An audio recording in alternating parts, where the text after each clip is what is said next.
One of my best customers, Rick Harrison, is coming over today with a turn-of-the-century barber's pole. Let's set it right over here. I have no idea what to expect on this, but I love vintage barber stuff. I've had Rick Dale restore a lot of barber's chairs for me. Whoa, that's great, man. But I've never had him restore a barber's pole, and I want him to work his magic on it. It looks old. Looks very old.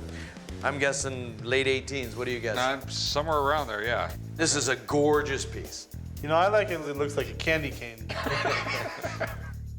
The history attached to barber's poles is crazy. Barbers actually were our first surgeons. The old barber surgeons, they've been around for 1,000 years. 1,000 years. I mean, and believe it or not, doctors didn't do surgery.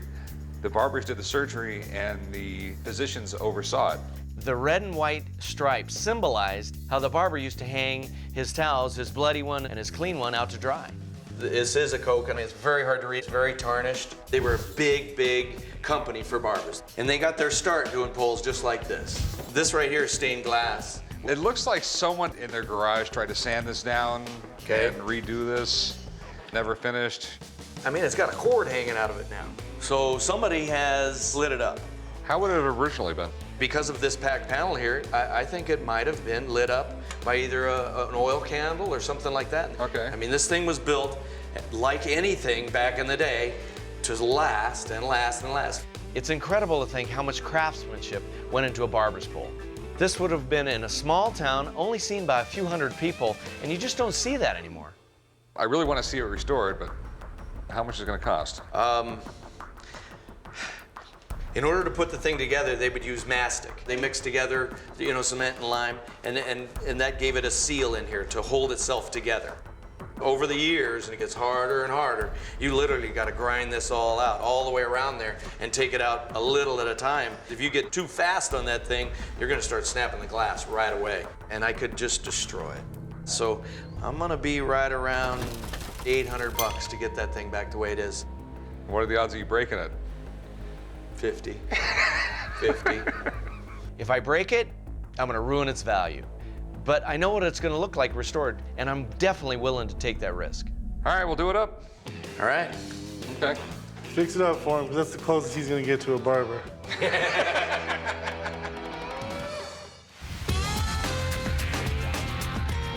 All right, Kyle, we gotta take this thing totally apart. Okay. Wait a minute. Look, this actually was powered. I thought it was gonna be a candle-lit unit, but it's not. It was lit up. We discover things along the way on every restoration. Rick thought this was a turn-of-the-century barber's pole, but because of the original wiring inside, it's more like 20 years later. But it's still probably worth about the same amount of money. And while he can't say it's 1800s, it will light up, so that'll even out the value. So when they made this, these were individual pieces? Individual pieces of glass mounted to each one of these bars. There's mastic in here, and then glass, and then mastic. I want to keep the glass intact. It's irreplaceable, and we will not be able to match it, okay? These old things don't come with instruction manuals, so problem solving is a big part of this job. Look in there. The bottom side is rusted out. They look like like we found it at the bottom of the ocean. The screws at the bottom are rusted tight, so that means I'm gonna have to use some power tools to get them removed. The problem is, if I get the grinder inside there, I may nick the glass, which will end this project before I even get it started. We get a grinder in there and we just slip up one iota, and we're gonna nail that glass. This is just one of those we should just give them back. We're probably gonna do more damage to this or cause ourselves a whole bunch of work or money. Well, you think we take all them screws out, that caulking should hold it together, huh? Isn't it glued here too, along the edge? No, there's a gap there. Every step of every project, not only do we run the risk of ruining someone's item, but also a piece of history. Think it'll come out? We'll try. Well, that's it. You want to push on it. Oh, that's it. Okay. Kyle, you're a genius. Thank you, boss. Oh, nice job. Good, huh? Yep. Looks good. Didn't break it either. Damn right. Let's just lube the rest of it up, and hopefully it'll pop.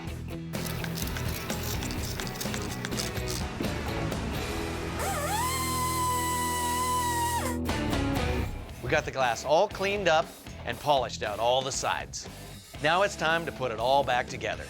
Look at this. That came out nice. That's gonna be awesome. That's gonna be absolutely awesome. So far, so good, right? Looking good. Kyle, you're just full of so much emotion. You're like, Just like usual, right? how can I like cheer you up? A raise? Well, that ain't happening anytime soon. Come on. Don't scratch it. Yeah, I think that's what I always tell you. I never expected this thing to look this nice. The colors that we mixed together with the nickel and the copper. Yeah, I was kind of worried about cowboy polishing all that glass, but he did a good job on it. Yeah, nothing broke.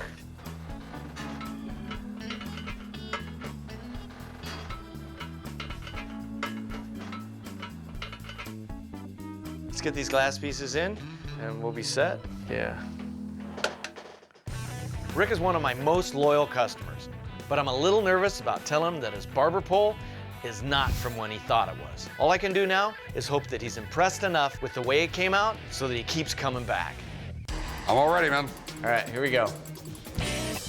Boo! Wow. What do you That thing think? is awesome. This is great. It really is. It's a world of difference. What all did you do to it? Our goal was to clean up the glass and then plate this, and enamel this. So we got the glass out without breaking it, fortunately, and then we just ended up polishing all this metal in here. The barber pole is beautiful. Rick Dale never ceases to amaze me. The white pops, the red pops, it looks like the day it was mounted on its first barbershop. I just love this thing. I mean, it's just so, it's something you would see walking down the streets, 1880, and it's getting dark outside, so the barber comes out and puts the oil lamp or the candle or whatever they put inside this thing. I got some news for you. This is more 30 years newer than the 1800s. And the reason why I'm saying that is that the lighting inside was actually original. So Okay. nobody ever changed it and made it electric. So it's probably 1920, right in there. When he told me I was off by that, I'm thinking, oh no, this thing's only worth like $1,000 or something like that, and I'm just gonna take it in the shorts. How does that affect the value? Well, I tell you what.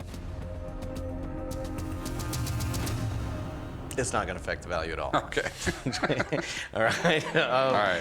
It's still a very, very rare barber's pole made by Koken, and with it not being a spinning one, it's very ornate and very original. So I think you should be able to get between $35,000 and $4,000. That much? Yeah, because of its originality, and there's not any of these around. This particular model, there's none. Okay, you had me nervous there for a second. Yeah, no, it's all good. Not bad, Rick. You learned well. Let's plug this thing in. Let's see how it looks. Yeah, plug it in. Bingo. Oh, that is cool. I like that. It says, come get your haircut, huh? I'll go get a bleeding. Yeah, go get a bleeding, yeah. This barber pole is beautiful. It's going to be a quick and easy sell. Thanks a lot, man. You are bet. always the best. You bet. Thank you very much. It's always a pleasure working for you. I love doing this stuff. Keep it coming.